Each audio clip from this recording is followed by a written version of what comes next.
ក្នុងចំណុចនេះគឺខ្ញុំបង្រៀនតែពីចំណុចទេ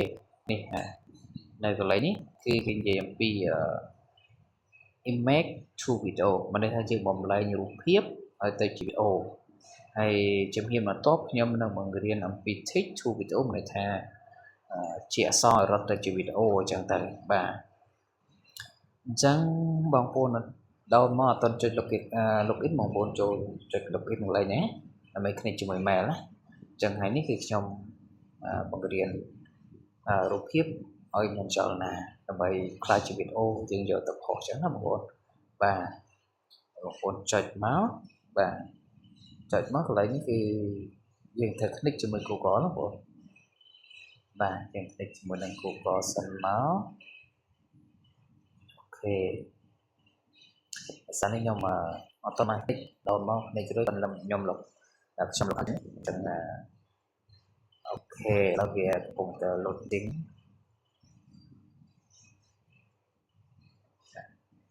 អូខេនេះបងប្អូនរួចរាល់ហើយណាអញ្ចឹងពេលដែលបងប្អូន connect រួចគឺវាចេញមកយើងចុចទៅនេះចុចកន្លែងនេះដើម្បីយើងយកទៅយករូបភាពបងប្អូនរូបភាពដែលយើងបានដោនដែលយើងមកកើតក្នុងវគ្គមុនណាអញ្ចឹងយើងចុចមកក្នុង album មកបាទរូបភាពនេះអញ្ចឹងខ្ញុំចុចយក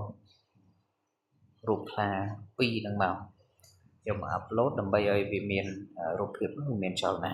អញ្ចឹងបងប្អូនចុចកន្លែងនេះបងប្អូនចុចកន្លែងនេះបង្កើតរូបភាពមានចលនាបងប្អូនសរសេរតាមខ្ញុំសិនមកព្រោះនេះយើងគាត់ជាមេរៀនបង្កើតដើម្បីឲ្យបងប្អូនមើលណាបាទមិនថាសត្វស្លាបអញ្ចឹងណាសត្វស្លាបហើយនឹងខ្លាដើរខ្លាកំពុងដើរណាអូខេហើយmovie camera មានន័យថាយើងចង់ឲ្យឲ្យកាមេរ៉ានៅមួយកន្លែងយើងចង់ឲ្យកាមេរ៉ានោះវាដើរណាអញ្ចឹង moving camera អូខេអញ្ចឹងបងប្អូនចុចតែប៉ុណ្ណឹងមកគឺឲ្យរូបភាពហើយនឹងមានសត្វហើរមានអីផ្សេងៗនេះឲ្យវាមានចលនាអញ្ចឹងបងប្អូនចុចកន្លែងណាបងប្អូនចុចកន្លែងនេះមកណាអូខេបងប្អូនចុចកន្លែងហ្នឹងមកដើម្បីវា create បាទនេះបងប្អូនទៅអូខេអញ្ចឹងបើសិនជាអ៊ីនធឺណិតបងប្អូនល្អគឺដើរលឿនអានេះខ្ញុំដូចជាចង់អស់លុយដែរនេះបាទអញ្ចឹងបងប្អូនរងចាំបន្តិចមកវាកំពុងតែ generate ហើយជាចូលពី3នាទីបងប្អូនអញ្ចឹងបងប្អូនដែលមើលមេរៀនពីទី1ទី2នេះតាមដានទៅតិចទៀតខ្ញុំនឹងទម្លាក់មេរៀនថែមទៀតនៅក្នុងវគ្គ3គឺខ្ញុំនឹងបង្កើតដែលពេញនិយមដែលគេពេញនិយមទាក់ទងនឹងមានរូប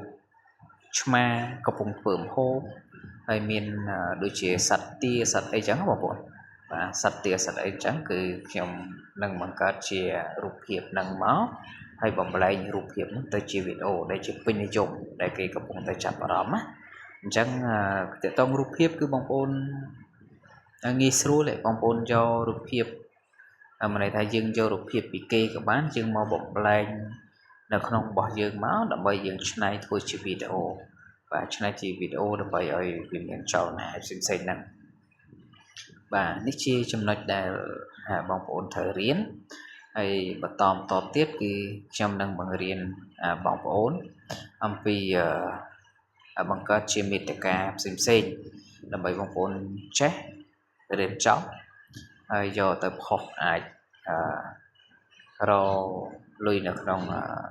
YouTube ផុសនៅក្នុង YouTube ហើយបងប្អូនអាចយកផុសនៅក្នុង TikTok ហើយផុសនៅក្នុង Facebook បាទអានេះសិតតែជាមាតិកាឬក៏ជា content ល្អដែលបងប្អូនយកទៅផុសយកទៅរៀនណាអញ្ចឹង សពថ្ងៃគឺបងប្អូនមួយចំនួនខ្លះគាត់មិនន័យថាគាត់ចង់រលួយតាម TikTok ចង់រលួយតាម Facebook ចង់រលួយតាម YouTube